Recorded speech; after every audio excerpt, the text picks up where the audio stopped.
He didn't know it was the last time. That's the thing about last times. They almost never announce themselves. They come disguised as ordinary Tuesdays, as cold coffee and a burned piece of toast, as a drive you've done so many times your hands do it without you. Danny Kowalski woke up that Tuesday like any other Tuesday. Made coffee, burned his toast, drove to work with the window cracked, even though it was April and still cold in Ohio. 11 years in a row, the same drive. Same turns, same potholes. He could do it with his eyes closed. Maybe that was the problem. He'd taken the job at 23, between things. That's how he described it to his mother, between things. As if Blockbuster were a waiting room and his real life was happening somewhere just down the hall. But the waiting room had a way of becoming the room. And one day he'd looked up and 11 years had passed, and he didn't entirely mind. Because here's what people got wrong about working in a video store. They assumed it was a dead-end job, a placeholder, a punchline. What they didn't understand was that Danny was, in the most honest sense of the word, a curator.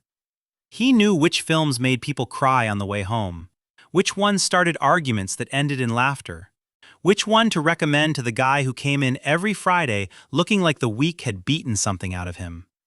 He had a gift for it. That's not nothing. That's actually everything when it's the thing you're good at. By 10:15, Mrs. Okafor was already at the counter with a stack of tapes she'd kept for 3 weeks and absolutely no intention of paying the late fees. She'd slide the stack across, he'd look at it, she'd say something like, "My grandson was visiting," or, once, memorably, "I was emotionally unavailable," and Danny would waive the fees. Because she was 71 years old and she watched old musicals when she was lonely, and late fees weren't the point. The point was that she came back. By noon, a father came in with 2 small kids who couldn't agree on anything, until Danny crouched down, looked at the younger one, maybe 5 years old, and said, "Do you like lions?" The kid nodded. Danny put the Lion King in his hands like he was handing over something important, because he was. This was the job. Not the scanning and the stickering and the inventory checks. This. The moment a story found the person it was meant for. At lunch, his coworker Maya set her phone down. "You see the numbers last quarter?" Danny didn't look up from his sandwich. "I saw them. 17% down. Again." "I know." She picked her phone back up. Neither of them said anything else. The numbers had been saying the same thing for 2 years, getting louder each time. And there are only so many ways to not hear something before it walks right through the door and sits down at your table. Netflix had launched in 1997. No late fees, no driving. By 2006, they had 6 million subscribers. Danny had read the number in the paper that morning, set it down, and driven to work with the window cracked. He understood what it meant. He just wasn't ready to let it mean it yet. The call came at 2:47 in the afternoon. 4 minutes and 30 seconds. He counted. He always counted. Store closing. End of month. Severance would be mailed. "Thank you, Danny. Really. Thank you." Click.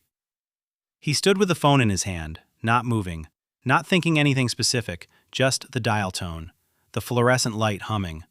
Somewhere out on the floor, Maya helping a customer. He set the phone down very carefully, like it might break, or like he might. Then he straightened his vest, took one breath that was slightly longer than usual, walked back out onto the floor, and finished his shift. The last 3 hours were ordinary, which is either the saddest thing or the most human thing. He reorganized the drama section, alphabetical, perfect, every case facing the same direction. Not because anyone would see it, just because it was the right way to leave a thing. He called his regulars, Mr. Hoffman, Westerns every Friday without fail, Mrs. Chen, who had never once returned anything on time and had once brought him soup in January and never mentioned it again.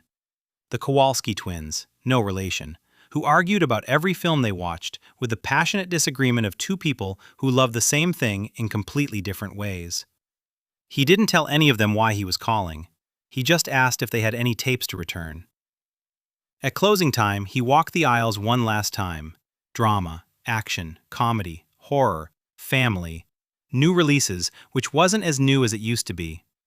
He ran his hand along the spines of the cases, hundreds of stories, thousands of nights, people he'd never meet, in living rooms he'd never see, watching something he put in their hands, that was real, that had happened. Nobody could mail that back.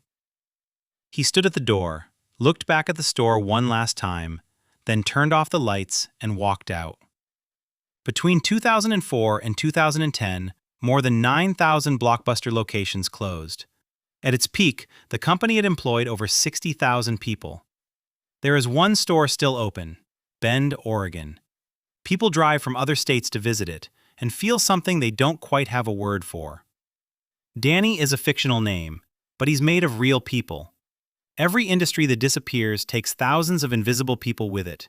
People who were genuinely, quietly good at something the world decided it no longer needed. They weren't executives. They weren't in the news.